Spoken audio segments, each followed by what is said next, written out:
Natapon ang bitbit na tubig ng lalaking si Ruel sa mismong harapan ng kanyang ama. Nabasa ang binabasang dyaryo ng lalaking si Rolando dahil sa nangyari. Galit na galit ang lalaking yon at agad na dinakma ang mahabang buhok ni Ruel.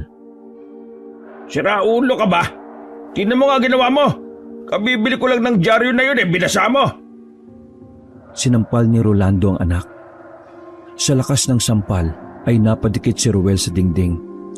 Agay-agay naman, Pudra! Masyukit Sabi ni Ruel na nakahawak pa sa kanyang kaliwang pisngi. Ay, ayusin mo nga yung pagsasalita mo. Bakla ka! Nairita ako! Saan mo ba nakuha yung mga ganyang salita ha? Mga kaibigan mong bakla? Buisit ka! Lalapit pa sana si Rolando para saktan ulit si Ruel, ngunit napahinto ito. Stop! Sigaw ni Ruel. Nagtaka naman si Rolando habang sumalubong ang kilay nito. Bakit? Tanong ni Rolando. Dahan-dahang may binunot si Ruel at bigla itong itinutok sa ama. Nagulat pa si Rolando nang akalaing babarilin siya ng anak. Pero nang tingnan niya, ay banig-banig na tableta lang pala ang hawak ni Ruel. Bang, bang, bang! Tinamaan ka ni ganda. Charot, tay! Ito po ang gamot, Galing yan sa pagmamanicure ko.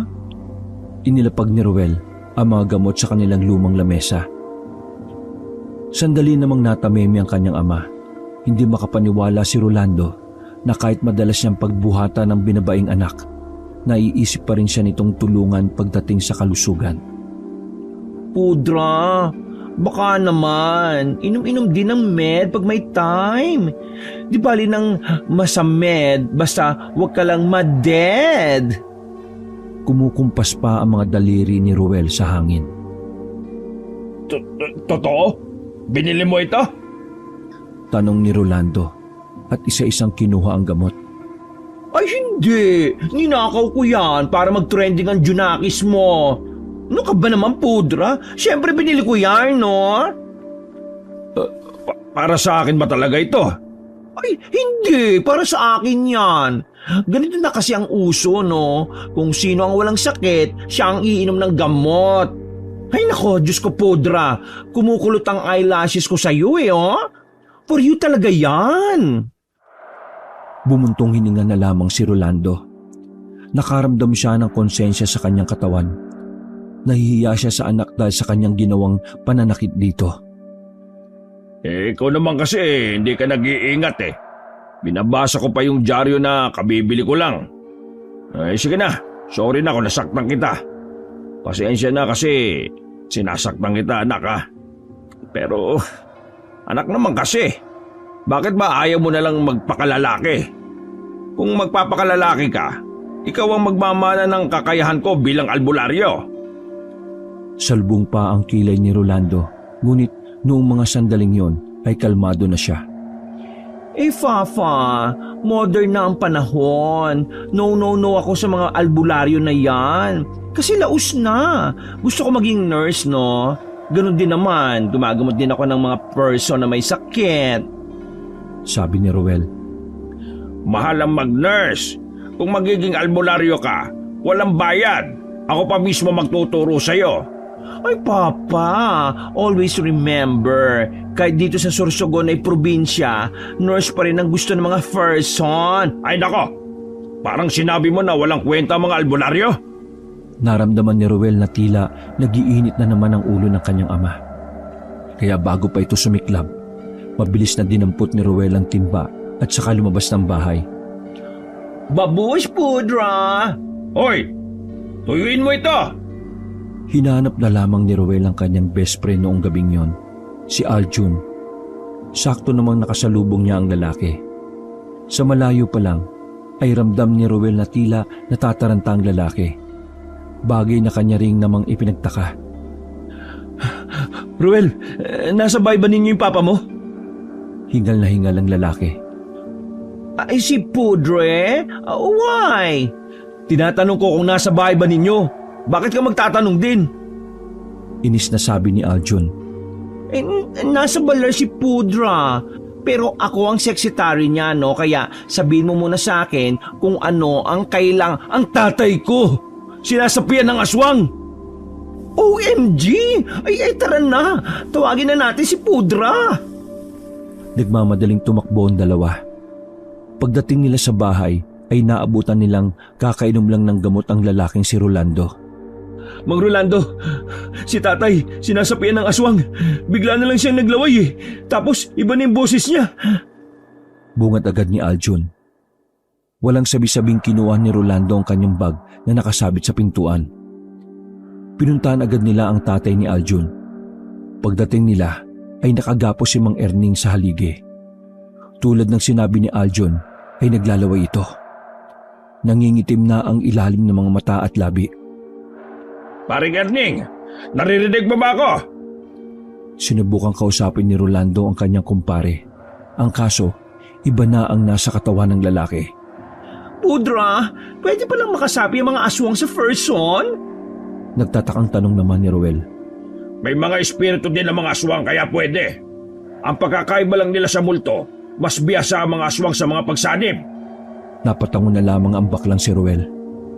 Naglabas ng kung ano-anong gamit si Rolando. Hinawakan muna nito sa leeg si Erning at tila mayroong kinakapa.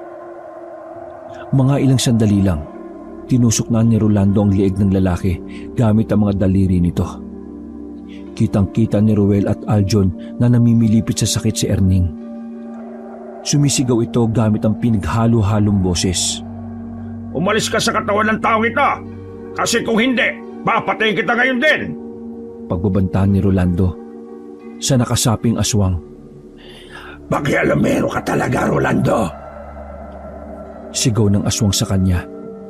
Hindi na nagsayang ng oras si Rolando. Kinuha na nito ang rosaryo at ang holy water sa bag. Puwersahan nitong binuo sa lalaki ang banal na tubig. Mangisay-ngisay si Erning at kalaunan ay nawalan na rin ng malay. Ayan, ayos na ang tatay mo, Aljun. Wala na sa katawan niya yung aswang. Eto, isuot mo sa ama mo ha. Makakatulong ito para hindi na makapasok pa sa katawan niya ang aswang. Binigay ni Rolando ang isang kwintas na may pendant na bato. Maraming salamat po, Mang Rolando. Aljun, wala bang nakaaway ang tatay mo nung pumunta siya sa kabilang barangay? Tanong ni Rolando. Umiling-iling ang lalaki. Wala naman po siyang nasabi pero hindi ko alam kung meron. Kilala mo naman yan si tatay, Mang Rolando. Napakamainitin ng ulo niyan. Saad ni Aljun. Isa kasi sa tinitingnan kong dahilan baka may nakaaway siya. Ang mga aswang kasi, minsan kapag gusto nilang gumante, ginagamit nila yung katawan ng gagantihan nila. Tapos, gamit ang katawan na yon, saka sila mananakit ng ibang tao. Para ang sisisihin, yung nagmamay-ari ng katawan. Ay, taray na mga aswang ha? Manggagamit? O baka manloloko din sila ha? Gosh, ayoko niyan. Sumimangot si Rolando at tumingin ng seryoso kay Ruel. Tumigil ka nga muna sa kabaklaan mo! Hindi mo ba nakikita? Nalagay sa alanganin ng buhay ni kumpare. Saway ni Rolando sa kanyang anak. Nanahimik naman si Ruel dahil doon. Kung may nakaaway nga si Papa, ano kaya magandang gawin? Baka kasi dumating na rin sa punto na puntahan si Papa dito sa bahay. Nag-aalala ko, hindi lang para kay Papa, pati na rin kay Mama. Baka sa mukha ng lalaki ang labis na pangamba. Nilapitan ito ni Rolando at tinapik sa balikat ang binata. Huwag ka mag-alala. Hanggat buhay ako, hindi mapapano ang tatay mo. Kumpare ko yan. Hindi ko hahayaan na mapahamak yan. Sige na. Kalagin mo na yung tali at pahigain ng maayos. Kapag nagising siya, painumin mo kaagad ang pinakuloang bawang ha. Kahit ayaw niya pilitin mo pa rin. Makakatulong yon para hindi siya mapasok ulit ng aswang. Maraming salamat po talaga, Mang Rolando. Kung wala kayo hindi ko na alam ang gagawin ko. Tumango na lamang si Rolando. Sabay na silang lumabas ng anak ng masigurong nasa maayos ng kalagayan si Erning. Habang naglalakad pa uwi, manghang-mangha pa rin si Ruel sa ginawa ng kanyang ama. Kahit kasi ayaw niyang maging albularyo, hindi niya may kakaila na mataas ang paghanga sa amang si Rolando. Kilala ang kanyang ama sa kanilang barangay dahil sa kahusayan nito sa panggagamot. Bukod pa doon, marami na rin nagtitiwala kay Rolando. Hindi na rin kasi nito mabilang kung ilan na ang natulungan ng lalaki. Kaya bang gawin ng isang nurse ang pagpapalayas ng aswang sa katawan ng isang tao? Ano? Sarkastikong sabi ni Rolando. Siyempre, a big no-no. Pero hindi mo rin naman kayang mag-opera ng puso, di ba, Pudra? Buwelta naman ng binabae. Napaisip si Rolando. Nakaramdam siya ng kaunting inis para sa anak. Gago ka rin pala eh. Lalapitan niya sana yon ngunit may biglang dumaan. Isang lalaki. Nabangga siya ng lalaki sa balikat. Tumingin lang ang lalaki at tumingin ng paumanhin.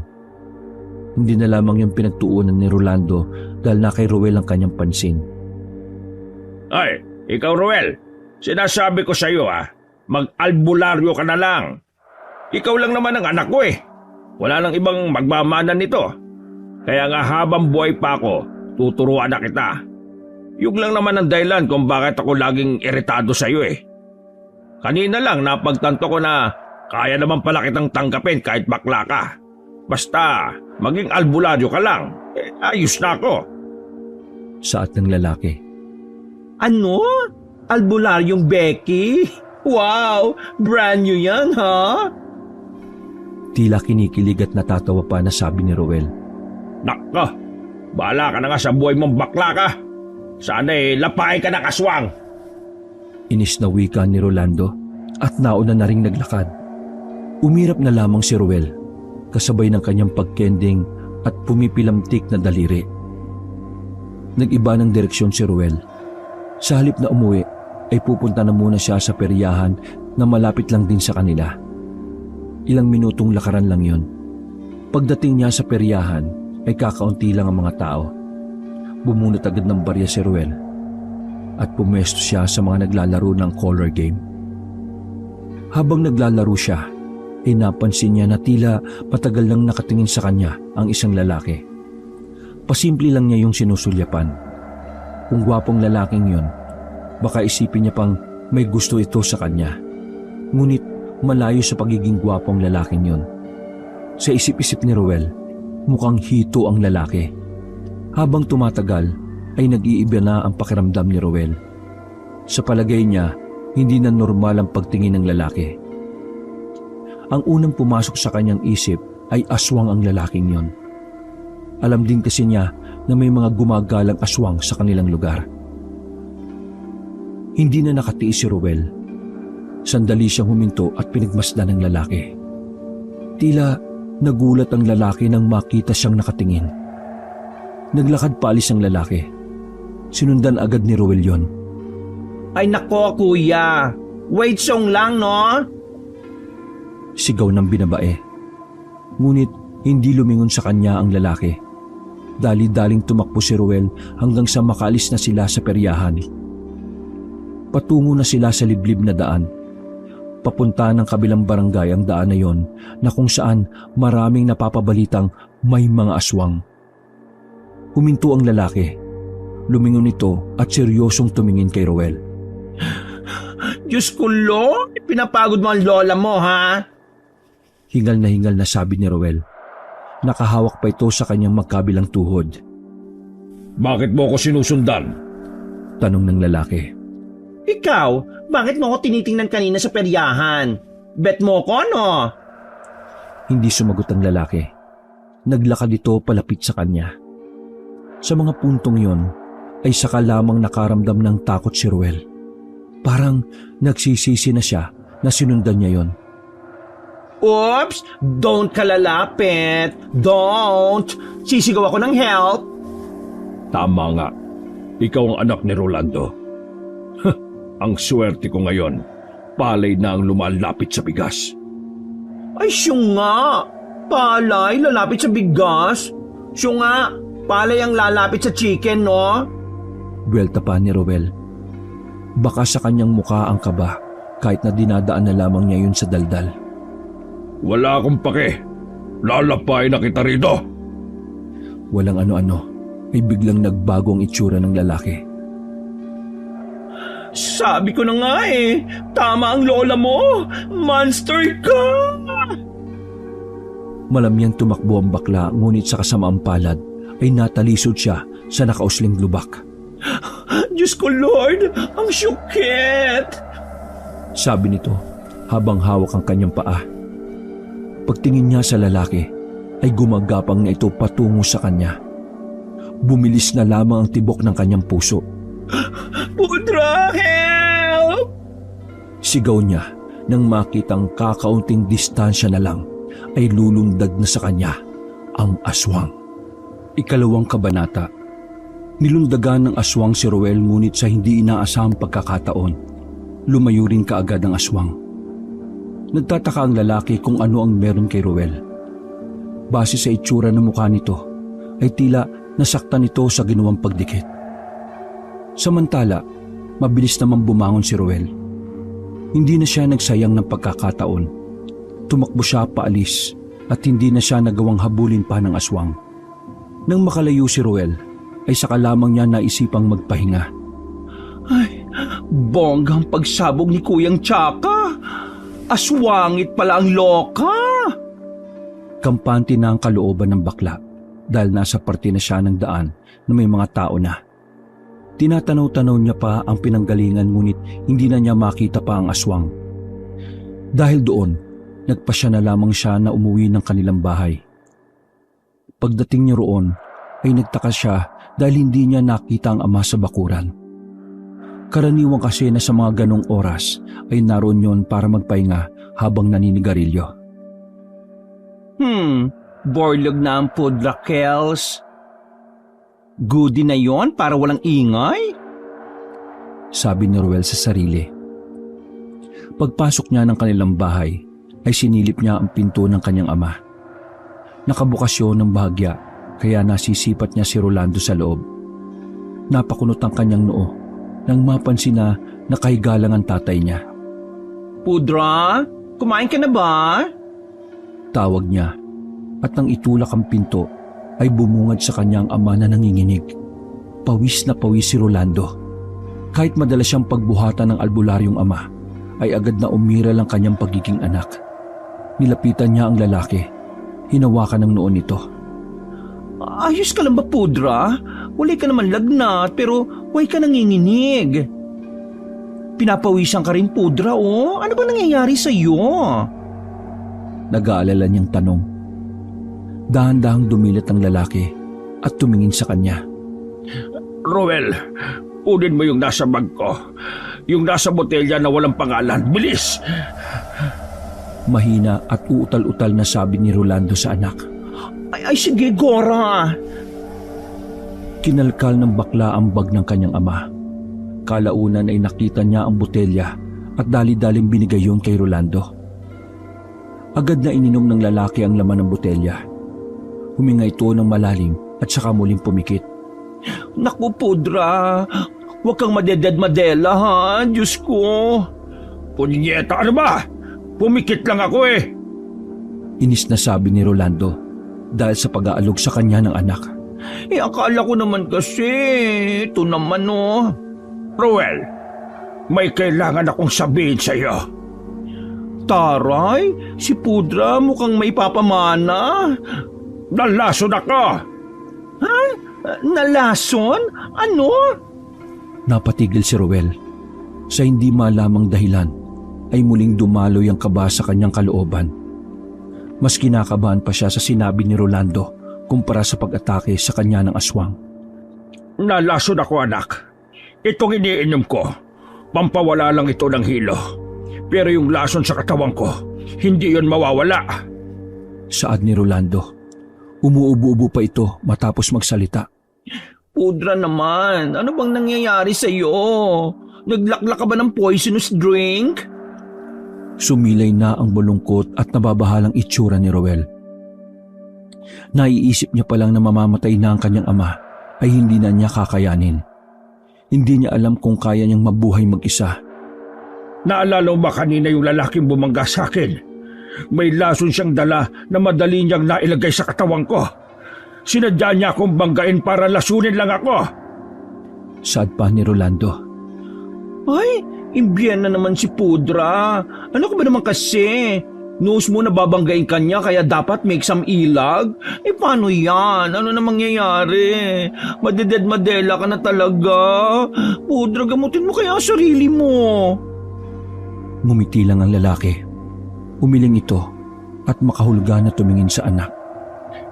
Anak, ang mga albularyo ay hindi pwedeng gamutin ang sarili nila. Pinaniniwalaan ng lahat ng albularyo na mamalasin ang sino mang gagamot sa kanyang sarili. Ayaw ko na. Baka sa kamalasang yun ikaw naman ang mapahamak. Tumayo si Ruel at parang batang naglulupasay. Sumandal pa ito sa dingding at dahan-dahang umupo. Nagwoling kung baga. What to do? What to do? Napapasabunot pa sa ulo si Ruel.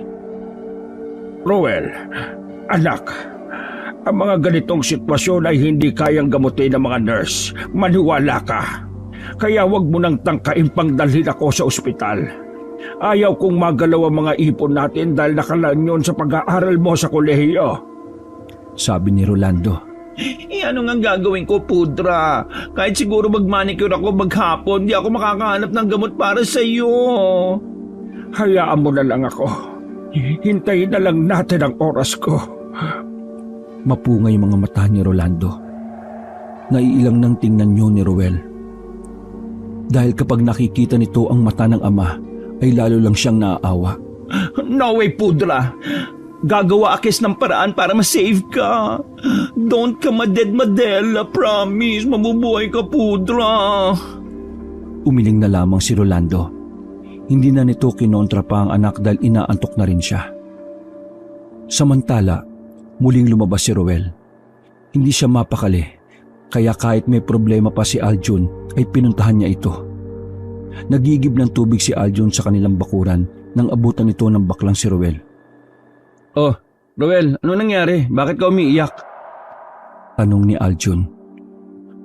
Papa Aljun, si Pudra kasi. Pinahid pa ni Ruel ang luha sa kanyang pisngi. Oh, bakit? Anong nangyari kay Mang Rolando? Nalason si Pudra. Ano? Anong nangyari yun? Tara, dakbo na natin sa ospital. Ano ka ba? Nagtutok pa Akesh eh. Makinig ka muna. Inis na sabi ni Ruel at hinila pabalik ang binata. Eh bakit ba kasi nalason si Mang Rolando? Pambira naman oh. Siya na nga lang ang magaling na albularyo dito mawawala pa. Eh, let me tell you the story Ganito kasi. Habang nagwo-walk kami pabalik sa Baler, may nakabangga si Pudra na lalaki. Tapos yung lalaki pala na yun aswangit. May laso ng pagbangga niya kay Pudra. Sandaling hindi nakapagsalita ang binata. Bigla itong nakaramdam ng awa kay Ruel. Ngayon lang kasi nakitang umiiyak ang baklang ito. Nasanay kasi siya na laging masaya si Ruel. Ruel, kalmahan mo lang. Hindi tayo makakapag-isip ng paraan kung ganyan ka ano bang sabi ni Mang Rolando? Wala bang gagamot sa kanya? O ayaw niyo bang magpadala sa ospital? Kasi di ba ayaw nun ng mga doktor? Saad ni Aljun. Ay naku, ewan ko ba dyan kay Pudra? Ang sabi niya, wait song ko na lang daw na mategi boom boom siya. Tegi boom boom? Gusto na lang ni Pudra daw na mamatay. Napaupo na lamang sa gilid na dibombang tubigan si Ruel. Nakatakip ang mga palad nito sa mukha habang umiiyak. Oh, tahan na. Magiging maayos din ang lahat. Sandali. Anong kailangan mo? May napansin si Aljo na isang lalaki na nakasilip sa halamanan. Hindi tumugon ang lalaking yon. Ha? Ako bang kausap mo? Tanong ni Ruel at sandali itong tumigil sa pag-iyak. May lalaki kasi na nakatingin dito Oh, nasaan na yun? Wala nang lalaki nang muling tumingin si Aljun sa direksyon ng mga halamanan. Lumabas pa ang binata sa bakuran nila para puntahan yon. Ngunit wala na ang lalaki. Oh, walay naman Sabi ni Ruel na pasinghot-singhot pa. Nandito lang yung kanina eh. Basta, nakita ko talaga. Napapakamot na lamang ng ulo ang binata. Aljun, isa pa may umatake sa akin ng aswang kanina nung galing ako sa perya eh. Parang umurong ang dila ng binata nang marinig yon. Ano? Inatake ka ng aswang? Ano? Ayos ka lang ba? Nag-aalalang tanong ni Aljun. Hindi naman niya ako nasaktan, pero bigla na lang siyang lumayo sa akin eh. Hindi ko alam kung bakit. Napuna ni Aljun ang suot-suot ni Ruel na kwintas. Baka dahil dyan. Tinuro pa ni Aljun ang kwintas. Sakalang di naalala ni Ruel na hanggang sa mga puntong yon ay suot niya pa pala yun. OMG! Buti na lang nakinig ako kay Pudra noon. Kung hindi, naku baka naging baklang sisig na ako. Sabi ni Ruel. Bumuntong hininga na lamang si Aljun. Tinapik nito sa balikat si Ruel at muling nagsalita. Ruel, gagaling ang tatay mo. Gagaling si Mang Rolando. Magtiwala ka lang. Sabi ni Aljun. Nang matapos ang kanilang pag-uusap, ay bumalik na lang din sa bahay si Ruel. Nagpapahinga na ang kanyang ama sa mga sandaling yon. Umupo ang binata sa gilid. Pinagmamasdan niya ang kanyang ama nang may makita siyang tila may tao sa labas ng kanilang bintana. Hindi nagdalawang isip si Ruel na dungawin yon. Pagtingin niya roon ay kadiliman lamang ang nakita niya. Ngunit narinig niya na may gumagalaw sa bayabasan. Who's there? Sabi niya. 3 beses niyang inulit yon ngunit walang sumasagot. Bigla na lamang pumasok sa isipan ni Ruel ang lalaking nakita rin ng kaibigang si Aljun. Sa puntong yon, nagsimula ng magtayuan ang kanyang mga balahibo. Hindi na maganda ang kanyang kutob. Iniisip niya na baka sinusundan siya ng aswang. Para makasiguro kung totoo bang may aswang nung mga sandaling yon, hinanap niya ang langis ng kanyang ama. Pagtingin niya sa langis, ay namangha siya dahil kumukulo yun. Ay, scary! May aswang nga! Pabulong ngunit madiin ang kanyang pagkakasabi. Muli siyang napatingin sa kanyang ama. Natatakot siya sa aswang ngunit ayaw naman niyang gisingin si Rolando. Nag-isip ng paraan si Ruel. Unang pumasok sa isipan niya ay ang itak ng ama na nakasabit sa dingding. Maigpit ang pagkakahawak ni Ruel sa itak. Anumang oras ay handa siya sakaling may lumitaw sa harap ng bintana. Ruel, ano bang ginagawa mo? Bakit may hawak ka na itak? Papatayin mo na ba ako? Ay, Gonggong! Wala akong may papamana sa iyo kundi ang pagiging albularyo lang. Napalingon si Ruel nang marinig ang tinig na yun ng kanyang ama. Nagising na pala ito dahil sa mga yabag ng kanyang paa. Pudra, nagpa-practice lang Akesh. Mag-swing-swing ng itak. Pagkakaila niya, muling nilingon ni Ruel ang bayabasan. Mula roon ay nakita niya ang isang lalaki na lumabas. Tila ba tumingin pa yun sa kanya at naglakad na rin palayo. Hindi na lang yun pinansin ni Ruel. Alam niyang nakahalata ang kanyang ama na may aswang sa paligid. Ikaw, magpa-practice sumawak ng itak. Haba, may sakit ka ba? Ano naman ang gagawin mo sakaling matuto ka niyan?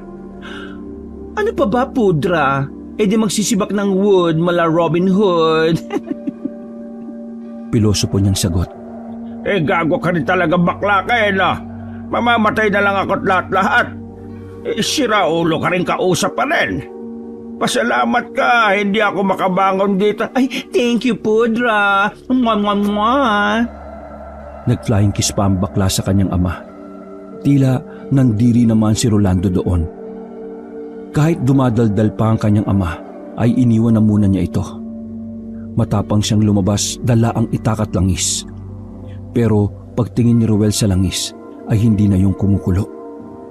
Patunay lang yon na nakalayo na ang aswang. Parang nabunutan ng tinik sa lalamunan si Ruel. Napaupo na lamang siya sa harapan ng kanilang pintuan at napabuntong hininga. Gumugulo pa rin sa isipan niya ang lahat ng nangyayari. Dahil sa makakasunod na kaganapan sa halos isang araw pa lang, Ramdam na ramdam ni Ruel na pinupunteriya talaga sila ng mga aswang. Hindi naman na nagtaka si Ruel sa bagay na yon. Bata pa lamang siya, inaasahan na niyang balang araw na babalikan si Rolando ng mga aswang. Marami na kasi itong mga binangga. Karamihan sa mga yon ay mga aswang sa iba't ibang lugar ng Sorsogon. Nababahala lang talaga si Ruel. Sa kondisyon kasi ng kanyang ama, masakit mang aminin pero ramdam niyang walang laban si Rolando. Kung hindi nga lang siguro dahil sa mga pangontra, baka matagal na silang napasok ng mga aswang. Kinabukasan, maagang lumabas ng bahay si Ruel. Nagsibak kagad siya ng kahoy dahil marami siyang ilalagang kamote. Habang abala sa pagsisibak, ay dumaan ang mga tsismosa sa harapan ng bahay nila. Nang marinig ni Ruel ang usapan ng mga yon, ay nabitiwan niya ang hawak na itak. Muntikan pa siyang matamaan sa paa. Isang bangkay daw ng babae ang natagpuan sa bakanting lote. Ang babaeng yon ay pinaniniwala ang 7 buwan ng buntis.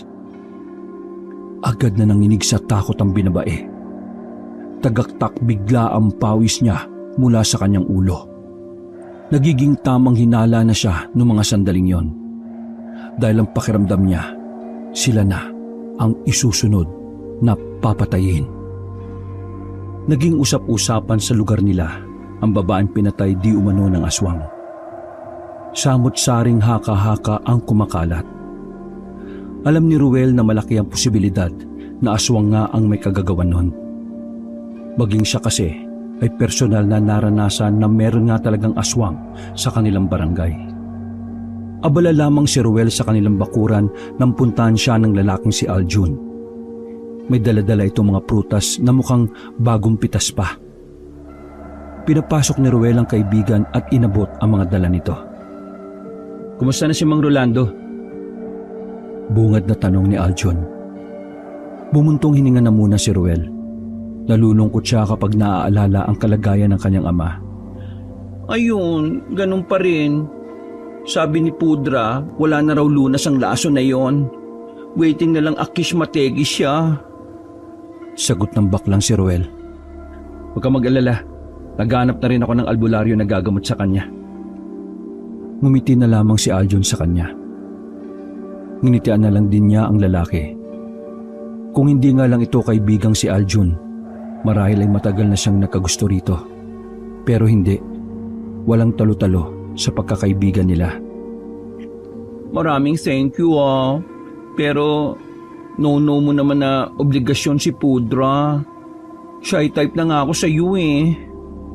Mahinang sabi ni Ruel. Lumapit sa kanya ang binata at inakbayan siya. "Uy, ano ka ba? Para saan pa yung pagkakaibigan natin kung hindi tayo magtutulungan, di ba? Tsaka isa pa, ilang beses na rin niligtas si Mang Ruel ng tatay ko. Kaya sa pagkakataong ito, ako naman ang gagawa ng paraan na mailigtas siya." Naku, Aljun kaunting-kaunti na lang. Iisipin ko na talaga na may gusto ka sa beauty ko. "Uy, maya ka nga. Kadiri ito."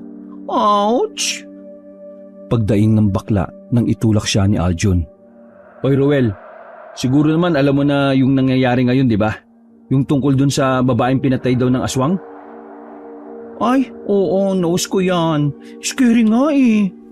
Alam mo, worried ako sa aming safety ni Pudra kasi notice ko lang parang kami ni Pudra yung target ng mga pangit na yan eh. "Target? Kasi albularyo si Mang Rolando?"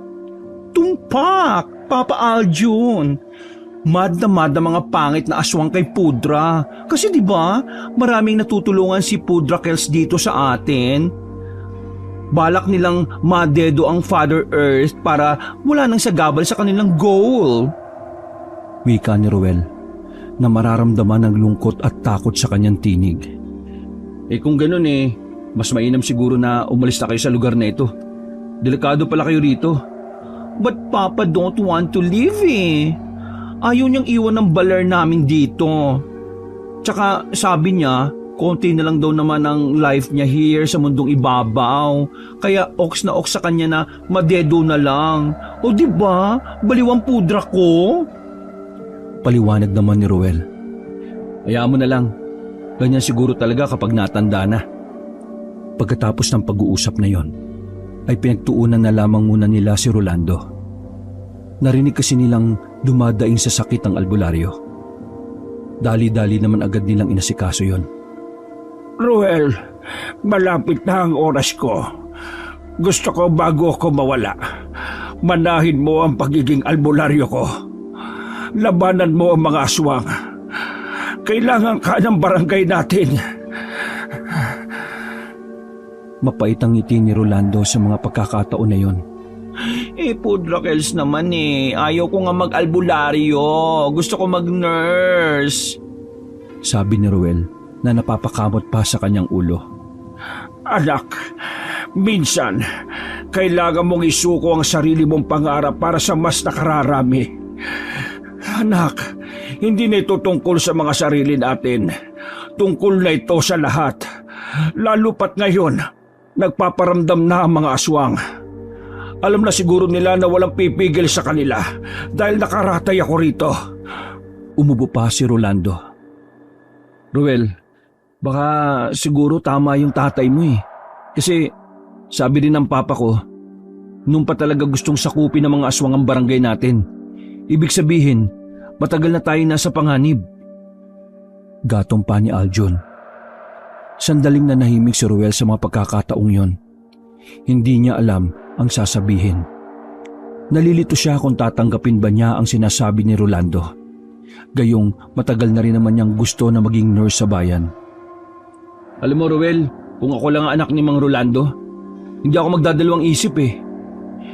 Pudra, kailangan ba talaga akes? Ito na lang si Aljon, no? Gusto naman niya yata na maging albularyo. Ampunin mo na. Sige na naman, wag ako. Naiiyak na wika ni Ruel. Kailangan kadugo. Dahil may mga kagamitan ako na sadyang nangingilala. Ruel, hindi ko alam kung hanggang kailan pa ako magtatagal. Pero bago ko mawala, gusto kong pumunta ka sa kabilang bundok. Sa bundok ng Manawag. Naroon ang kuta ng mga aswang. Kailan lang ay nalaman ko na doon sila nagkukuta. Kailangan mo silang kalabanin. Kailangan mo silang patayin. Lahat ng gamit ko ipapahiram ko sa iyo. Ipapabasa ko sa iyo ang lahat ng libro ko para matuto ka. Dahil hindi ko kayang sanayin ka pa. Dahil sa paulit-ulit na pag-ubo ni Rolando, ay mas lalong nag-alala si Ruel. Diyos ko Lord, ano yan? Adventurous girl? Para na lang ako si Angelina Jolie. Ano nga ba yun, Tomb Raider? Gusto mo yata ako malapan ng mga aswangit pudre eh. Gulong-gulo na ang buhok ni Ruel sa kakasabunot niya. Huwag ka mag-alala Ruel, sasamahan kita. Huwag mo nga ako sa bunutan ko naman Sasamahan kita magsanay, sige. Mag-practice para naman hindi ka mabagot. Napangiti pa ang lalaking si Aljon sa kanya. O sige, sandali. Huwag niyo muna guguluhin ha. Nag-iisip ang brain cells ko, okay? Naglakad si Ruel patungo sa kanilang pintuan. Malalalim na paghinga ang kanyang pinakawalan. Naguguluhan na siya. Hindi siya makapagdesisyon kung susunod ba talaga siya sa yapak ng kanyang ama. Kahit na naging malupit sa kanya si Rolando, naaawa pa rin siya sa kanyang ama. Lalo na't nakikita niya nga na ganun na ang kalagayan ni Rolando. Lumipas ang kinagabihan, ay naglakad-lakad na lang muna si Ruel. Malakas ang kanyang loob dahil suot-suot naman niya ang pangontra na bigay sa kanya ng kanyang ama. Mahangin at malamig noong mga sandaling yon. Napapaplos pa siya ng kanyang braso. Malalim ang kanyang iniisip. Habang naglalakad ay bigla na lang siyang nakaramdam na may sumusunod na tao sa kanya. Ngunit nang lingunin naman niya ay wala naman siyang nakitang kung sino. Pagtingin niya sa langis na kanyang daladala ay napansin niyang kumukulo na yon. Indikasyon lang yon na maaaring aswang nga ang sumusunod sa kanila. Dinukot na ni Ruel ang maliit na kutsilyo na nakaipit sa kanyang tagiliran. Palunok-lunok pa siya ng laway dahil sa kaba. Who's there? Sambit ni Ruel, ngunit wala namang tumugon sa kanya. Dahan-dahan siyang lumapit doon habang hawak-hawak ang kutsilyo. Mga ilang sandali lang ay may narinig na siyang tinig ng isang lalaki. Agad siyang lumingon. Ako ba ang hinahanap mo? Tanong ng lalaki na may pagkamalaki ang boses. Matangkad dito. Sa tansya ng bakla ay hanggang dibdib lamang siya ng lalaki. Ay, ang taray, ang macho. Snitch ka. Kaswal na tanong ni Ruel. Dahil sa kakisigan ng lalaki ay parang nawawala siya sa wisyo. Masyado siyang distracted sa itsura ng kanyang kausap. Sabihin na lang natin na ako ang papatay sa iyo ngayon. Ay, papatay lang pala eh. What? Ay, bad guy ka ba? Nagsimula ng dumagundong ang kalooban ni Ruel. Paunti-unti siyang umatras habang lumalapit naman sa kanyang lalaki. Total, mamamatay na rin ang tatay mo. Isusunod na kitang bakla ka para wala nang magmamana. Kahit medyo madilim, naaninag ni Ruel ang bigla ang pagbabago ng anyo ng lalaki. Nanindig ang kanyang mga balahibo. Kahit gustong tumakbo ni Ruel, ay tila pinipigilan siya ng kaba. Dear Papa Jesus, don't mo muna ako kukunin ha. May dream pa ako, Diyos ko. Pabulong na sabi ni Ruel. Wala pang ilang segundo ay bigla nang lumundag sa kanyang lalaki. Walang nagawa ang hawak niyang kutsilyo. Sa halip ay nabitiwan niya pa yon dahil sa kanyang kalamian. Pumaibabaw ang aswang sa kanya. Tumutulo ang laway nito sa mukha ni Ruel. Nasa aktong kakalmutin na siya ng aswang, ngunit biglang uminit ang kwintas na kanyang suot. Napansin niyo ng aswang kaya dali-dali itong lumayo sa kanya. Ano yan? Nagugulo ang tanong ng lalaki. Ay, syunga ka ba? Eh di kwintas, di mo knows? Sarkastikong sagot ni Ruel. Tila umusok ang tenga ng aswang dahil sa kaingayan ni Ruel. Muling tinangka ng aswang na lapitan siya pero para itong napapaso. Napapansin ni Ruel na parabang nahahapdian sa balat ng lalaki. Noong mga sandaling yon ay nakuha na ni Ruel kung ano ang mangyayari. Kaya naman lalo siyang nagkaroon ng lakas ng loob. Ah, getsong ko na. Scared ka sa kwintas ni Akesh ha? Yari ka ngayon. Tinanggal ni Ruel ang kwintas at saka iniamba sa aswang. Dahan-dahan namang napapatras ang aswang na yon. Aalis na sana ang aswang, ang kaso nga lang, may isang matandang babae ang bigla na lang dumaan. Napadako ang tingin ng aswang sa matanda. Nang mabasa ni Ruel ang maaaring gawin ng aswang, ay dali-dali na siyang tumakbo. Diyos ko, super grandma! Pakembot-kembot pang tumakbo si Ruel. Bago pa maabutan yun ng aswang, ay nakalapit na siya. Napatigil ang aswang. Wala na itong nagawa kundi ang umalis na lang. Gumapang ito palayo sa kanila. Nakahinga naman ng maayos si Ruel, habang ang matandang babae naman ay nagulat sa nangyari. Aba, aswang ba ang isang yon? Iniligtas mo ako na? Tanong na matanda. Ay nako, super grandma. Tama po kayo. Pero why naman kayo nag-go out pa? Delicate ngayon, no? Kita nyo naman, muntik na kayong mangat-ngat ng pangit na aswang na yon. Sige na, go home na kayo. Saad ni Ruel. Sinuyod muna ng matanda ang madilim na kalsada. Aba, may mga aswang nga. Nararamdaman ko para silang marami. Sabi ng matanda. Kaya nga ho, Lola Granny, dapat kayo ay go home na. Shoo, shoo, shoo, shoo, uwi. Agad na ring naglakad ng mabilis sa matanda. Takot at natataranta. Samantala, humugot naman ang malalim na paghinga si Ruel. Napatingin siya sa kwintas na kanyang hawak-hawak. Hindi niya alam kung ano ang meron doon, pero nagpapasalamat na lang siya dahil 2 ulit na siya nitong nailigtas. Umalis na rin si Ruel. Habang tinatahak ang daan pa uwi, naririnig niya ang ibang kabahayan na sumisigaw. Kinakabahan na rin siya dahil ang palagay niya noon ay nanggugulo na ang mga aswang. Tumakbo siya pauwi ng kanilang bahay para ipaalam sa kanyang ama ang nangyayari. Naabutan niya si Rolando na nakaupo na at nag-aayos ng kagamitan. Pudra Kels, may mga aswangit na sa ibang bahay. Gusto nila ng war. What do I do? Nababahalang tanong ni Roel. Ayan na nga ang sinasabi ko. Kung pinuntahan mo na sana kagad ang kuta nila at sinunog mo, baka hindi na yung pumunta dito. Ikaw naman kasi, ayaw mong makinig. Ngayon, maraming mga pamilya ang napapahamak. Kaya ito, kahit ang hihina ay lalabas ako ng bahay, haharapin ko sila. Sabi ni Rolando. OMG, no, Pudra. Dangerous to your health yan. Magpahinga ka na lang, ako nang bahala. Ha? Ikaw nang bahala? Eh di ba nga ayaw mo? Tumbak lang to. Wika ni Rolando. Eh may taning na nga ang life mo, di ba? Kaya dapat ilaan mo na lang yan sa self mo. Pudra, let Queen Ruela handle the situation. Tumigil ka nga. Anong akala mo? Biruan lang ito. Nakikita mo na ngang nasa langanin ang buhay ng mga kalugar natin. Ako lang ang inaasahan ni Kapitan na kayang lumaban sa mga aswang na yan. Tapos gusto mo magpahinga ako? Hindi ko kayang matulog ng ganyan ang nangyayari. Hindi ako ikaw na mas pipili pang malagay ang iba sa alanganin kesa gumawa ng paraan. Natahimik si Roel sa mga sinabi ng kanyang ama. Aminado siya na nasaktan siya.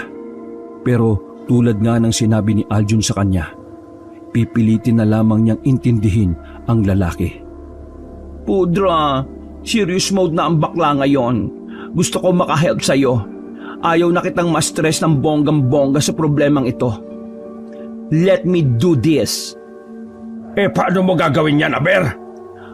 Alam ko wala akong alam, pero susubukan ko pa rin para sa'yo. Sasamahan ako ni Aljun. Haharapin namin ang mga aswang, Pudra. Scared ako, pero naisip ko, need ng mga person ng isang tatay para lumaban. Hindi na ikaw yon, kasi later, on dead Madela ka na. Kaya, ako na yon. Saad ni Ruel sa kanya. Bumuntong hininga na lamang si Rolando. Pudra, tinatanggap ko na. Pumapayag na ako maging albularyo. Gusto ko nang sumunod sa mga yapak mo, Pudra. Pinakita pa ni Roel ang kwintas na nasa palad niya. Nanlaki naman ang mga mata ni Rolando at hindi makapaniwala. Tinanggal mo ang kwintas na ibinigay ko sa'yo. Sa lubungang kilay na tanong ni Rolando.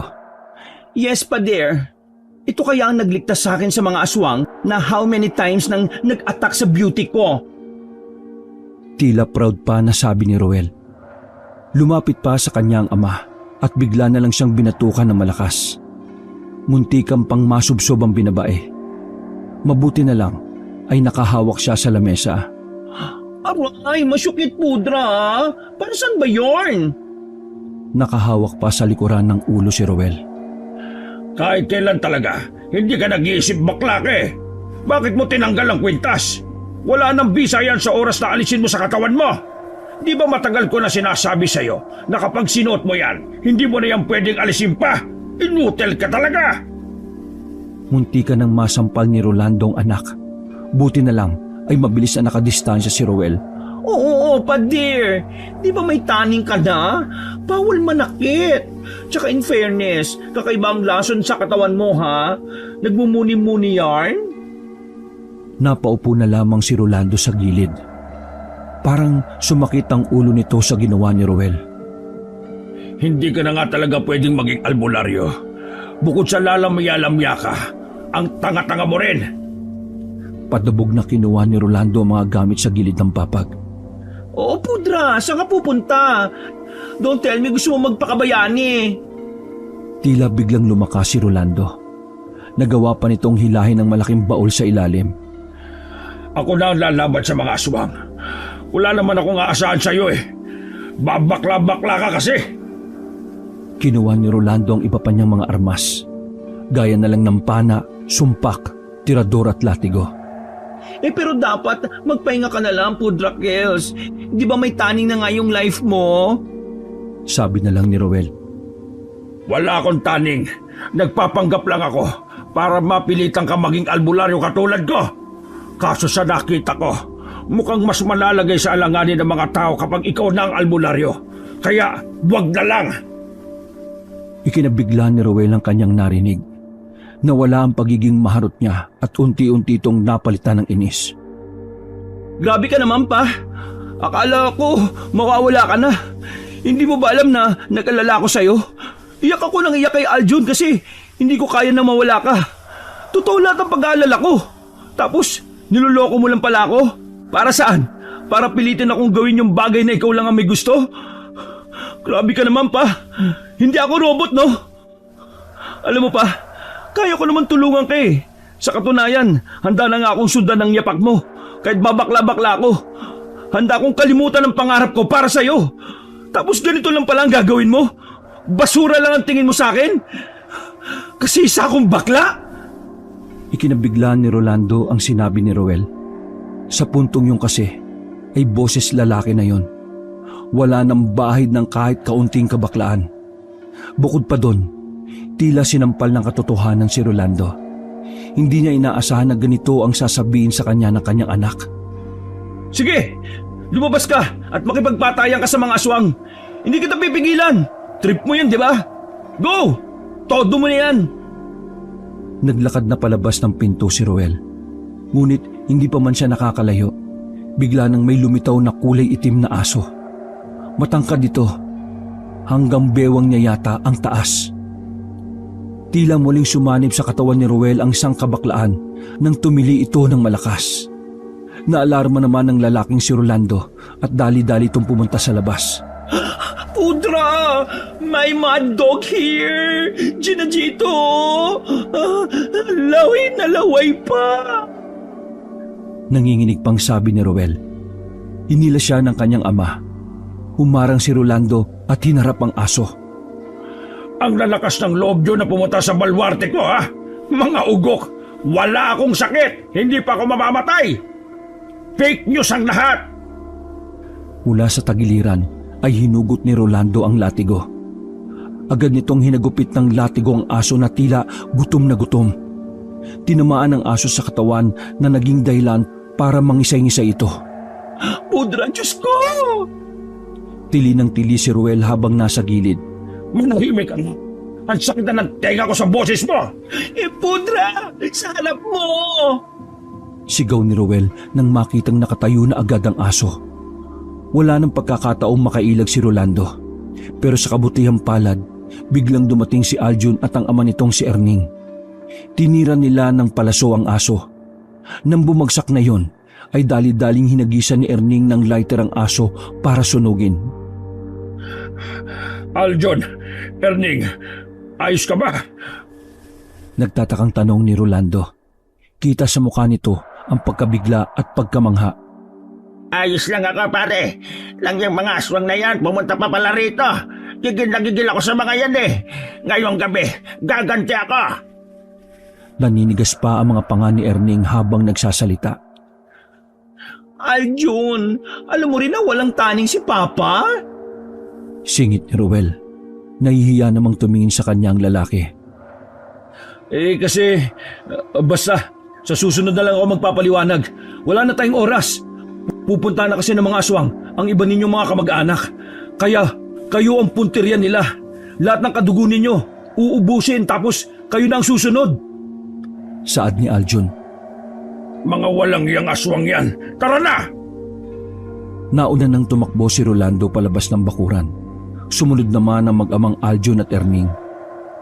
Walang iya ka, Papa Aljun! Niloko mo ang Kesh! Dumampot ng walis ang bakla at sumunod na lang din kina Rolando. Pagdating nila sa bakuran ng mga kamag-anakan nila, ay wala na silang inabutang buhay. Lahat ng naroon ay nakahandusay at duguan. Sus ko, Mariosep! Dead Madela na sila, Pudra! Bumuntong hininga na lang si Rolando. Siguro ayos na rin mamatay ang mga taong ito. Mata pobre. Pero hindi na birong ginagawa ng mga aswang na yan Dapat mapigilan natin sila bago pa sila makapandamay ng ibang tao. Wika ni Rolando. Huwag kang mag-alala, Mang Rolando. Pinagala ko na rin yung mga kasamahan natin para mas madaling mahanap yung mga aswang. Wika naman ni Aljun. Wait, Sung! May grupo kayo? Oo, Rowel. Gusto mo ba sumali? Bawal bakla doon. Natatawa na lamang nasabi ni Aljun. Kailangan na nating umalis dito. Wala na tayong mapapala sa mga bangkay na yan. Aljun at Roel, kayo ang magsama. Kami naman ni Erning ang magsasama. Maghihiwalay tayo. Inilabas na rin ni Rolando ang kanyang sumpak. Ako na bahala kay Roel, Mang Rolando. Nauna nang naglakad ang dalawang lalaki. Naiwan si Roel at Aljun sa tapat ng mga nakahandusay na bangkay. Sa puntong yon, saka lamang naramdaman ni Roel ang takot at kilabot. Hindi siya makapaniwala na ganun kadali lang na mamamatay ang mga matapobre nilang mga kamag-anak. Oh, ayos ka lang? Tanong ni Aljun. Ako? Ayos lang? Haler, minasakirang ka mag-anak namin, no? Tapos ayos lang ako? Jombagin ko yung peslak mo eh. Pasensya na. Ang insensitive ko yata sa sinabi ko. Si Mang Rolando kasi, okay lang eh. Kaya akala ko pati ikaw, okay lang din sa'yo. Pero kailangan na nating umalis dito. Hindi na hinintay pang makapagsalita ni Aljun ng bakla. Hinila na nito paalis si Roel. Walis lamang ang tanging dala ni Roel na armas na mga sandaling yon. Habang si Aljun naman ay sukbit sa balikat ang pana. Kahit na nababahala at kinikilabutan, ay walang nagawa si Roel kundi ang sumama na lamang kay Aljun. Para siyang tarsier na nakakapit kay Aljun habang sinusuri nila ang paligid. Ano ba? Nakakirita yung kapit ng kapit eh. Kumalas na lamang si Roel kaysa matamaan pa ng matulis na siko ng lalaki. Mga ilang sandali lang, nakaramdam na sila ng presensya sa paligid. Hinila agad ni Aljun si Roel sa gilid. Huwag kang maingay, may aswang sa paligid. Akong bahala, sabi ni Aljun. Hinandanan ng lalaki ang kanyang pana. Binalahan agad nito ng palaso. Maya-maya lang, nakita na nila na may lumabas ng aswang. Isang lalaking kukuba-kuba. Diyos ko, ang swangit nun ah. Alam ko, kaya huwag kang maingay. Saway naman ni Aljun. Ilang metrong distansya lang ang layo sa kanila ng aswang. Nang mapansin nilang papasok na yon sa isang bakuran, hindi na nagdalawang isip si Aljun. Binanat niya ang pana at itunutok sa direksyon ng aswang ang palaso. Namangha si Roel nang makitang tinamaan ng aswang. Hindi makapaniwala si Roel na mahusay palang gumamit ito ng pana. Ay bongga ha, kaka-turn on si Papa Aljun. Ano ba? Magtigil ka. Ipapakain kita sa aswang eh. Lumabas sila sa pinagtataguan at pinuntahan ng aswang. Buhay pa yon, kaya binuhusan niyo ni Aljun ang kanyang dalang gaas. Pagkatapos ay tinapunan niya ng posporo. Mangisay-ngisay ang aswang habang nagliliyab. Oh ano, burn ka tuloy. Wika ni Roel. Napalingon sila sa likuran, may mga nagdatingan na kalalakihan. Kilala ni Aljun ang mga yon, kaya nakampante si Roel. O ano, balita? Tanong ni Aljun sa tatlong lalaki. Mukhang nakalis na sila ng barangay, sabi ng lalaki nakatingin sa nasusunog na aswang. Mga buwisit na mga aswang talaga yan oh. Akala kasi nila mamamatay na si Mang Rolando eh, kaya ang lalakas ng loob. Di bale, balik muna kayo sa bahay. Mag-uusap-usap ulit tayo mamaya. Maraming salamat ah. Tinapik pa ni Aljun ang balikat ng isang lalaki. Tumango na lang ang mga yon at saka naglakad na rin paalis. Sumunod na rin ang dalawa dahil kailangan na nila munang ipahinga yon. Pagbalik nila sa bakuran nila Aljun ay nandun na rin ang iba nilang kasama. Kabilang na si Mang Rolando at Mang Erning. Hanggang sa mga puntong yon, hindi pa rin makapaniwala si Roel. Laking pasasalamat na lang talaga niya na hindi niya talaga minana ang pagiging albularyo. Ayaw niya kasing humawak ng isang grupo. Kasi sa palagay niya, tatay niya ang kinikilalang pinuno ng mga yon. Sandaling may pinag-usapan ng samahan habang si Roel naman ay nasa gilid lang habang nagkakape.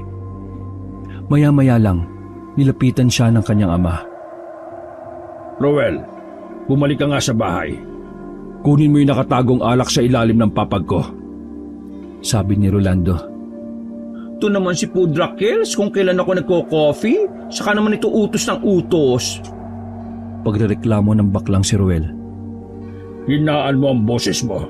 Pabakla-bakla ka pa, nakakaya ka. Bilisan mo na! Hinilanan ni Rolando ang anak. Wala nang nagawa si Ruel kundi ang sumunod na lang dala ang isang tasa ng kape. Halos 5 minuto lang namang nakaraan ang bahay nila mula kina Aljun. Tahimik na sa paligid habang siya ay naglalakad. Kinakabahan si Ruel. Kahit kasi sinabi na ni Aljun na nakaalis na ang mga aswang, hindi pa rin mawala sa sistema niya ang takot. Si Pudra talaga walang care sa Akish. Knows naman niyang kakaalis lang ng mga syogin, tapos pinaglalakad ako alone. Ay, kainis. Pabulong-bulong niyang sabi. Makalipas ang ilang minuto, ay natanaw na rin niya ang kanilang bahay. Mukhang payapa ang kanilang bahay, kung kaya't kampante siyang lumapit doon. Nang makalapit na siya sa pintuan, may naramdaman siyang tao sa loob ng kanilang bahay. Tatakbo na sana siya pero bigla na lang may lumabas na kalalakihan mula sa gilid ng kanilang bahay. Ay, dahu kayo. Ano, hindi nyo gets ang English? Sinetch kayo. Tanong ni Ruel, ngunit patuloy lang yon sa paglapit sa kanya. Samantala, isang matandang lalaki rin ang lumabas sa pintuan ng kanilang bahay. Sa tingin ni Ruel ay nasa edad 50 na ito dahil maputi na ang buhok. Ikaw si Ruel, ang nag-iisang anak ni Rolando, na kilalang albularyo rito, tama ba? Tanong na matanda. Umiling-iling si Ruel. Di ko knows yun. Rolando? Sino yun? Pagkakaila ng bakla. Sumenya sa matanda sa mga lalaki. Walang ano-ano ay lumapit na sa kanya ang mga lalaki at hinawakan siya sa magkabilang braso. May kung anong mabaho ang pinaamoy sa kanya, dahilan para mawalan siya ng malay. Nang magkaroon ng malay, ay nagising na lang siya na nasa ibang lugar na. Naririnig niya ang mga nagtatawanan sa labas, mga boses ng lalaki. Bumangon siya, ngunit naramdaman niyang nakakadena pala ang kanyang magkabilang paa. Diyos ko, nasa langit na ba, Akish? Mabaho at nakakadiri ang kinalalagyan ni Ruel. Nanunuot sa kanyang ilong ang masangsang na kanyang naaamoy. Parang may mga bulok na daga. Bukod pa doon ay madilim din ang silid na yon. Wala siyang gaanong makita. Mga boses lamang mula sa labas ang kanyang naririnig. Mga person, pakawalan niyo Akish sa kuko ng eagle. Dahil sa kanyang pag-iingay ay narinig niya ang mga kalampagan sa pinto. Ilang sandali lamang ay bumukas na rin ang pinto. Pumasok ang 2 lalaki na may daladalang malaking lampara. Ang ingay-ingay mong bakla ka! Wika ng isang lalaki. Pweresahan siya nitong pinatayo. Halos maalog naman ang utak niya dahil doon. Ay, bongga, impyerna yan. Nasaan ba Akish? Pakawalan niyo Akish, Diyos ko Lord. Sabi pa ni Ruel. Tinanggal ng isang lalaki ang kadena sa kanyang paa. Matutuwa na sana siya ngunit naririnig niya na dadalhin siya sa pinuno. Wait nga, mga aswang ba kayo? Tanong ni Ruel habang siya ay kinakaladkat. Nakatingin sa kanya ang ibang naroon sa kanilang nadadaanan. Mga aswang kami at maya-maya lang, babalatan ka na namin ng buhay. Tumatawa pang nakakaloko ang 2 lalaki. Tumawa pa ng nakakaloko ang 2 lalaki. Nanahimik na lamang si Ruel. Bigla siyang kinabahan sa pagkabahalang baka hindi na siya makauwi. Sa isip-isip niya ay sinisisi niya ang amang si Rolando. Kung hindi kasi siya inutusan, marahil ay hindi siya makukuha ng mga aswang. Ilang sandali lang ay pumasok sila sa isang malaking kubo. Padabog siyang binitiwan kung kaya't sumubsob siya sa harapan ng isang matandang lalaki na nakaupo na tila ba isang trono. Ouch me ha? Kaineski kayo. Nang iangat ni Ruel ang kanyang paningin, nakita niya ang matanda. Nakatingin ito sa kanya ng kalmado at nagawa pang ngumiti. Ito ang matanda na nakita niya sa kanilang bahay. Dahil sa kabaklaan mo, walang duda, ikaw nga ang anak ni Rolando.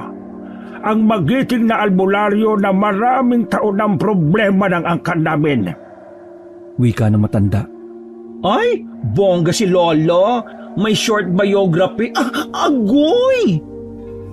Namilipit sa sakit si Ruel nang sipain siya ng isang bantay sa gilid. Tinamaan siya sa tagiliran kaya halos hindi na rin siya makahinga. Ayusin mo ang pananalita mo. Pinuno namin nakaharap mo. Sisipain pa sana ng lalaki si Ruel, ngunit sumenyas ang pinuno. Iho, ako si Consuelo, isang matandang albularyo. Alam mo ba kung ano ang kasalanan ng iyong ama sa akin? Tanong na matanda sa kanya. Dahan-dahang nagangat ng tingin si Ruel habang nakahawak sa tagiliran. Gora, tell me na. Sambit niya. Hinila siya ng dalawang lalaki para itayo.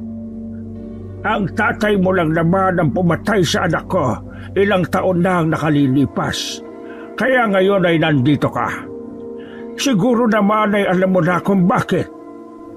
Iginuhit pa na matanda ang daliri nito sa sariling liig. Umiling-iling si Ruel. No. Papa will save the princess. Remember? Princess, baka Syokoy. Sabat ng isang lalaki sa gilid at napuno ng tawanan ng kubo. Hindi ka na ililigtas ng tatay mo, di ba? Galit ang tatay mo sa mga baklang katulad mo. Tulad ng mga aswang. Salot din ang turing niya sa'yo. Ngumiti pa si Consuelo at lumitaw ang pagiging dilaw ng mga ipin nito. Sa puntong yon ay natahimik si Ruel. Nakaramdam siya ng lungkot at kaba. Sa isip-isip niya, marahil ay tama nga ang matanda. Dahil noon pa lang, hindi naman talaga niya naramdaman na tanggap siya ng kanyang ama. Sa katunayan, lagi siya nitong sinasaktan. Kahit na ang gusto lang naman niya ay ang pagtanggap mula kay Rolando. Ano? Tama ko, hindi ba? Hindi ka tanggap ng tatay mo. Kaya ngayon pa lang, tanggapin mo nang dito na magwawakas ang kabaklaan mo. Dagdag pa ni Consuelo at muli siyang pinagtawanan ng mga naroon. Halos manliit si Ruel. Parang gusto na lang din niyang mamatay. Mabuti pa patayin niyo na, Akesh. Kumalma ka lang. Darating din tayo dyan. Sa ngayon, gusto ko munang pahirapan ka. Ayaw kitang mamatay agad. Gusto ko munang malaman kung talagang ipagpapalit ni Rolando ang buhay niya para sa baklang katulad mo. Sabi ni Consuelo. Sumenyas ang matanda sa dalawang lalaki. Walang ano-ano ay pinagsususuntok ng dalawa si Ruel. Kapag mamayang madaling araw ay wala pa rin si Rolando, katayin nyo na yan para naman may ulam kayo kinabukasan. Sabi ni Consuelo at naghiyawan naman ang mga aswang. Habang si Ruel naman ay tinitiis ang bawat suntok at sipa. Naiiyak na lamang ang bakla.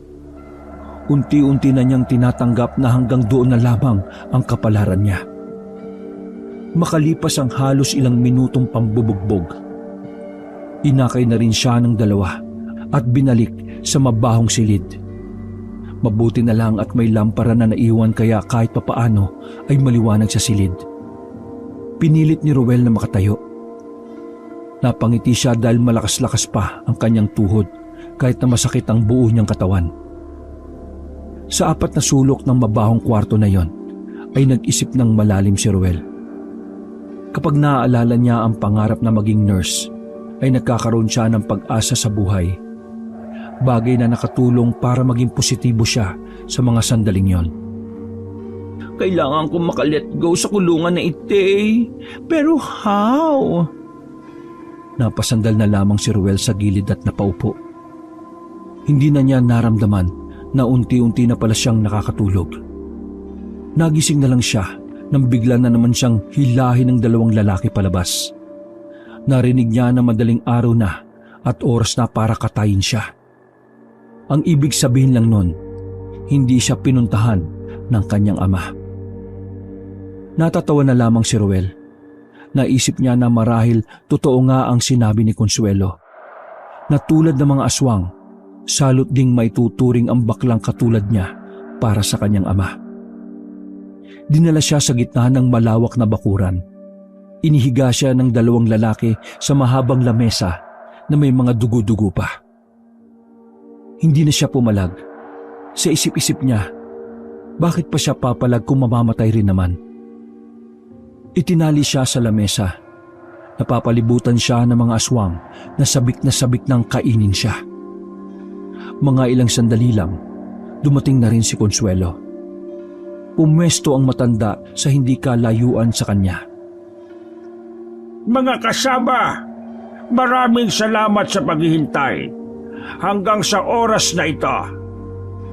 Ngayon, gusto kong bumawi sa inyong lahat. Ngunit munting salo-salo lamang ang may bibigay ko. Ang lalaking yan ang inyong magiging pagkain ngayon. Pagkatapos ng isang ritual ay maaari nyo na siyang lapain. Sabi ni Consuelo sa mga kasama nito. Tuwang-tuwa naman ang mga aswang sa kanilang narinig. Samantala, nagsimula nang sumayaw ang 4 na lalaki na pumapaikot kay Roel. Tahimik lang si Roel noon habang tumutulo ang luha.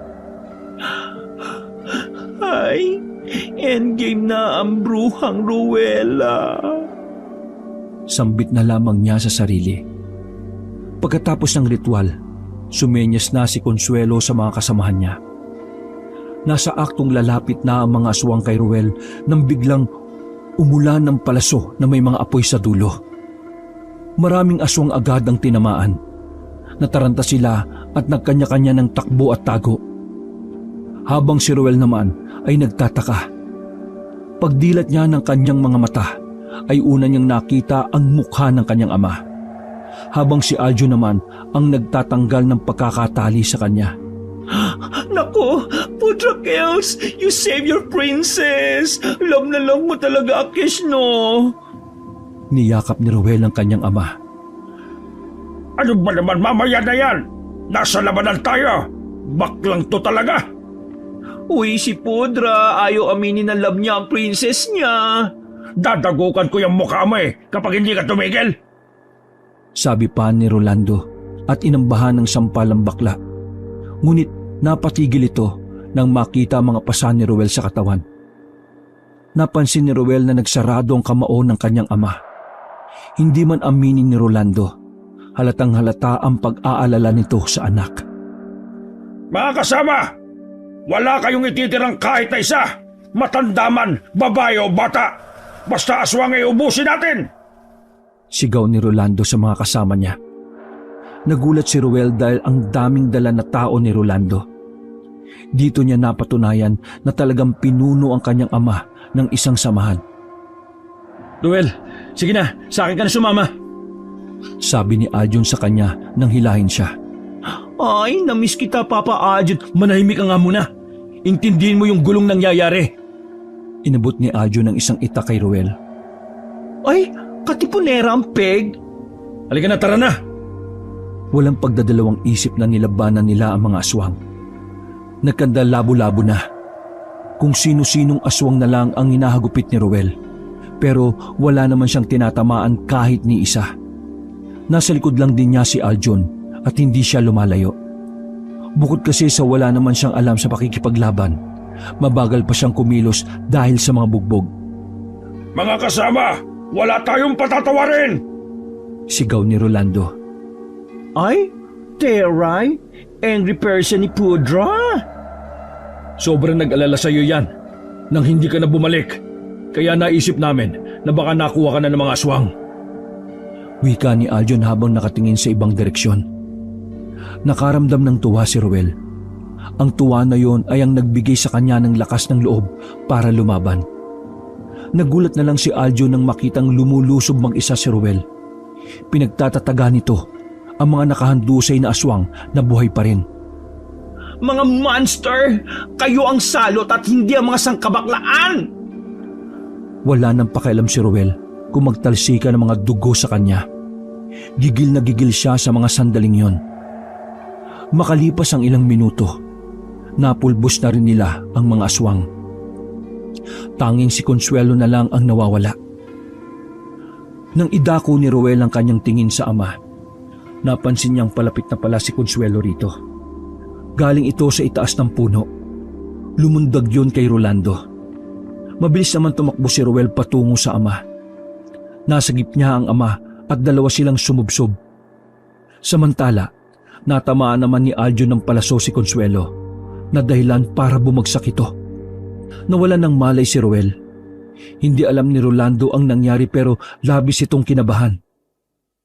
Paghawak niya sa likuran ng anak ay may dugo ito. Nakalmot pala ito ni Consuelo sa likuran. Malalim ang kalmot kung kaya't labis na nabahala ang albularyo. Dahil sa pagsagip sa kanya ng anak, ito ang nangyari sa kanya. Mang Rolando, malalim yata ang sugat, sabi ni Aljon na nag-aalala rin. Hoy, Ruel, gumising ka! Sabi ni Rolando, ngunit wala pa ring malay ang anak. Dahil doon ay gumawa ng paraan si Rolando para agapan ang pagdurugo ng sugat nito. Kinuha nito ang daladalang kape na mabisang pampabagal ng pagdurugo ng sugat. Binudburan niya ng kape ang sugat ni Ruel. Mga ilang sandali lang ay biglang tumili si Ruel sa sobrang hapdi. Ang sakit, Pudra! Eto naman hindi ba biro? Uy, si Pudra, malapit na mag-cry. Sabi ni Ruel na ikinainis naman ng kanyang ama. Gago ka ba talaga? Nagawa mo pang gumanyan? Kung ako na lang kaya ang pumatay sa'yo ngayon, hayop ka! Galit na galit si Rolando. Mabuti na lang ay naawat agad ito ni Arjun at ng iba pa nilang mga kasama. Salamat, Pudra, ha? Kahit pa paano, naramdaman ko na mahal mo talaga, Akish. Sorry kung sakit ako ng brain cells mo. Malungkot na sabi ni Ruel na parang hindi nararamdaman ang hiwa sa likuran. Gago ka pala. Akala mo ba hindi ka mahalaga sa akin? Oo, ayaw ko na ganyan ka. Pero ano pa bang magagawa ko? Di tanggapin ka. Kaya lang naman kita gustong maging lalaki kasi ayaw kong nilalait-lait ka ng iba. Pinilit tumayo ni Ruel at niyakap ang kanyang ama ng mahigpit. Niyakap na lang din siya ni Rolando. Ouch, Pudra! May sugat pala, Akish, remember? Dagdagan ko pa yan Natalo nila ang mga aswang nung oras na yon. Wala silang tinira. Nang sa ganon ay hindi na muli pang kumalat ang lahi ng mga aswang. Makalipas lang ang ilang buwan ay nagkaayos na rin ang mag-ama. Natanggap na rin ni Rolando kung ano ba talaga si Ruel. Hindi yun naging madali para sa kanya. Pero inisip na lang niya kung saan mas liligaya ang kanyang anak. Oh, sakto na ba yung baon mo? Tanong ni Rolando sa anak na nagsusuklay pa sa harap ng salamin. Yes, Pudra Kels. Sobra na nga ito Baka naman ibili mo pa ng makeup mo yan, Ruel, ha? Pagkain ang bilhin mo dyan. Tanggap ko na kung ano ka pero huwag mong pababayaan ang kalusugan mo. Nako, malilintikan ka talaga sa akin. Pudra, ikaw din dapat may diabetes ka na din, di ba? Ingatan mo rin ang sarili mo. Oo na. Basta galingan mo mag-aral, ha? Para maging ganap ka ng nurse. Ngumiti na lamang si Ruel sa sinabi ng ama. Hindi niya inakala na darating ang araw na yon. Dahil sa araw na yon ay sisimulan na niya ang kanyang pangarap na maging nurse. Na siya rin namang pinayagan ng kanyang ama. Wakas.